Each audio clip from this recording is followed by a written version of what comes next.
Hello my dear friends, welcome to our channel. আশা করি সবাই খুব ভালো আছেন। আমিও খুব ভালো আছি। আজকে আবারও একটি রেসিপির সাথে ফিরে এসেছি বন্ধুরা। আজকের রেসিপি লোটে মাছের ঝুড়ো। এটি অনেকেই খেতে পছন্দ করেন, আবার অনেকেই খেতে পছন্দ করেন না। যারা লোটে মাছের ঝুড়ো খেতে পছন্দ করেন না, তারা একবার আমার ভিডিওটি দেখে এইভাবে বানিয়ে খেয়ে দেখুন। আশা করি খুবই ভালো লাগবে। তাহলে দেখে নিই লোটে মাছের ঝুড়ো আমরা কিভাবে বানাচ্ছি। লোটে মাছের ঝুড়ো বানাতে দেখুন বন্ধুরা, আমি এখানেই নিয়ে নিয়েছি লোটে মাছ। লোটে মাছগুলো বাজার থেকেই কেটে এনেছিল, তবে আমি ভালোভাবে ধুয়ে পরিষ্কার করে একটি প্লেটে নিয়ে নিয়েছি। এবার মাছগুলো আমি কেটে নেব। যেহেতু মাছগুলো একটু লম্বা, সেজন্য আমি অর্ধেক করে নেব, অর্থাৎ একটা মাছ দুভাগ করব। তাহলে দেখে নিই।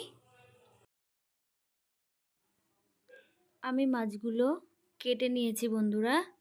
দেখুন, শুধুমাত্র মাঝখান দিয়েই ভাগ করেছি, মানে যেমন আমি বলেছিলাম একটি মাছকে দুটো ভাগই করেছি।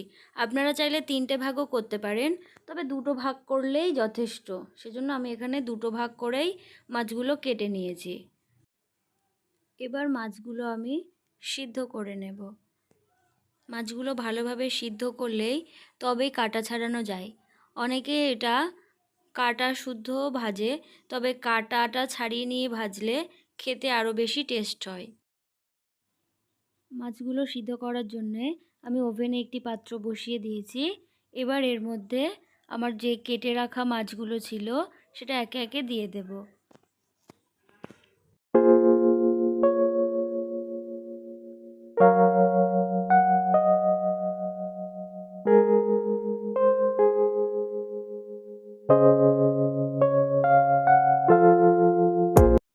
সমস্ত মাছগুলো দেয়া হয়ে গেছে।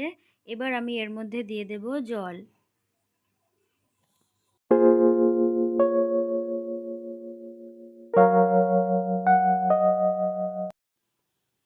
এবার আমি এর মধ্যে দিয়ে দেব হাফ টেবিল স্পুন লবণ এবং দেব 1 টেবিল স্পুন হলুদ গুঁড়ো। এই সময় হলুদ গুঁড়োটা দিলে মাছের কালারটা খুবই সুন্দর আসে। এবার ভালোভাবে একটু নেড়েচেড়ে নিয়ে ঢাকা দিয়ে মাছটা সিদ্ধ করে নেব। লোটে মাছ এমনিতেই খুব নরম হয়, তো এই মাছটা খুব বেশিক্ষণ ধরে সিদ্ধ করার প্রয়োজন পড়ে না। শুধুমাত্র যে জলটা আপনারা দেখতে পাচ্ছেন, এই জলটা একটু ফুটে গেলেই আমাদের মাছটা সিদ্ধ হয়ে যাবে।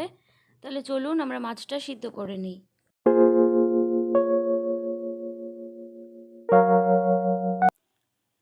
দেখুন বন্ধুরা, মাছের যে জলটা ছিল সেটা ভালোভাবেই ফুটে গেছে, মানে আমাদের মাছটা সিদ্ধ হয়ে গেছে। এবার আমরা ওভেনের ফ্লেমটা বন্ধ করে মাছটা একটু ঠান্ডা করে নেব। মাছগুলো ঠান্ডা হয়ে গেছে। এবার আমি একে একে জলের থেকে মাছগুলো নিয়ে এইভাবে কাটা ছাড়িয়ে নেব। দেখুন বন্ধুরা, মাছটা ভালোভাবেই সিদ্ধ হয়েছে বলেই হাতে নেওয়ার সাথে সাথে কাঁটাটা আলাদা করা যাচ্ছে। এইভাবেই শুধু আমরা মাছটাকে বেছে নেব এবং কাঁটাগুলো ফেলে দেব। সরু সরু যে কাঁটাগুলো থাকে সেগুলো না ছাড়ালেও চলবে, তবে যে মাঝখানের মোটা কাঁটাটা থাকে সেটা আমরা তুলে ফেলে দেব। এইভাবে সমস্ত মাছগুলোর আমি কাঁটা ছাড়িয়ে আলাদা করে শুধুমাত্র মাছটুকুই নেব।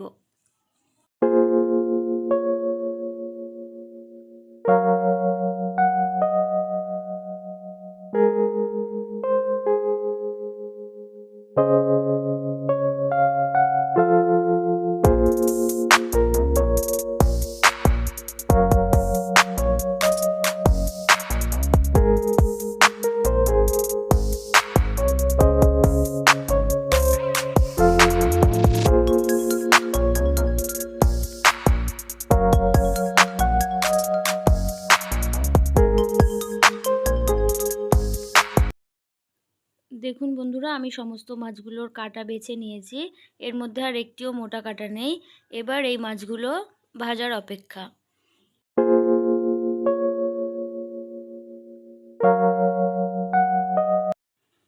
মাছ ভাজার জন্য আমি ওভেনে একটি ফ্রাইং প্যান বসিয়ে দিয়েছি এবং প্যানটা গরমও হয়ে গেছে।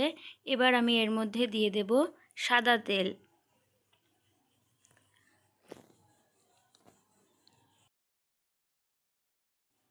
তেলটা গরম হয়ে গেছে বন্ধুরা। এবার আমি এই তেলের মধ্যে দিয়ে দেব কুচিয়ে রাখা পেঁয়াজ।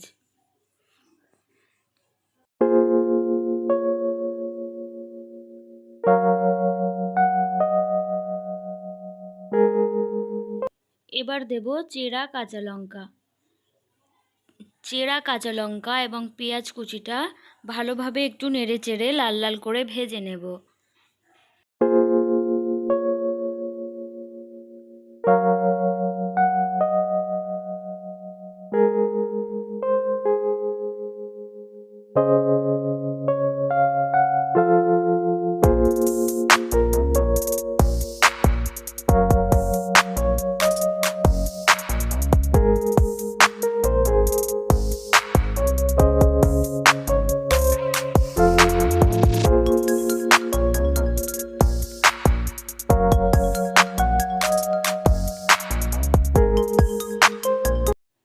পেঁয়াজ কুচি এবং কাঁচা লঙ্কাটা লাল লাল করে একটু ভেজে নিয়েছি।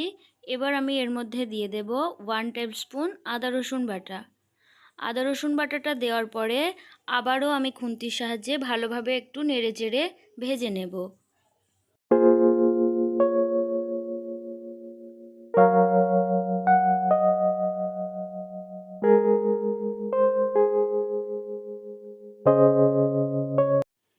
এবার আমি এর মধ্যে একে একে সমস্ত গুঁড়ো মশলাগুলো দিয়ে দেব।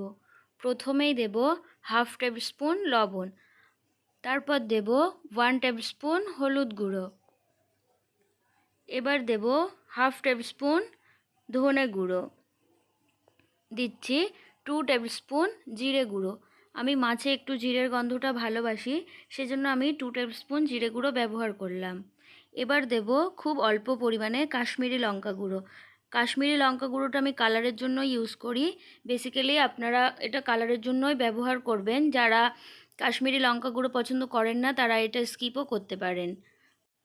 যেহেতু আমি এখানে বেশ কিছুটাই কাঁচা লঙ্কা ব্যবহার করেছি, সেজন্য আমি কোনো গুঁড়ো লঙ্কা এখানে আর দিলাম না। এবার আমি মশলাটা ভালোভাবে একটু নেড়েচেড়ে ভেজে নিয়ে কষে নেব। দেখুন বন্ধুরা, আমাদের মশলাটা ভালোভাবে কষানো হয়ে গেছে। আমরা এর মধ্যে কোনো জল ব্যবহার করিনি, যে তেলটা ছিল সেটাই ভালোভাবে ফুটে গেছে। এবার আমি এর মধ্যে যে সিদ্ধ করে রাখা কাটা ছাড়ানো মাছ ছিল সেটা দিয়ে দিলাম। মাছটা দেওয়ার পরে আমি ভালোভাবে মশলার সঙ্গে মাছটা নেড়েচেড়ে ভেজে নেব। এই সময় ওভেনের ফ্লেমটা মিডিয়াম থেকে লো করে রাখতে হবে, নইলে মশলার সঙ্গে মাছগুলো কড়াইতে আটকে যেতে পারে। এবং এটা সমানে নেড়েচেড়ে যেতে হবে যাতে কড়াইয়ের গায়ে এগুলো আটকে না যায়।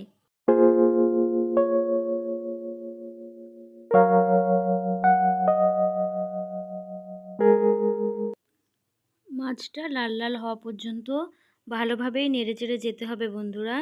এই সময় আপনারা ওভেনের ফ্লেমটা হাই করে রাখতে পারেন, তবে সমানে নাড়াচাড়া করে যেতে হবে।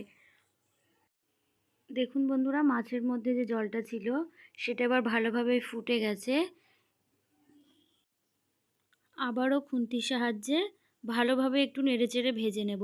এখন দেখুন বন্ধুরা, মাছের কালারটা কতটা সুন্দর এসেছে।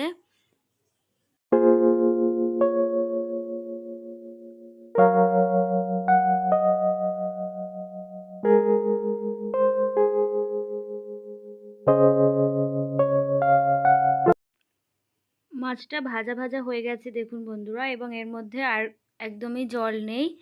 এটা সমানে নাড়াচাড়া করতে থাকতে হবে এবং তবে এরম কালারটা আসবে।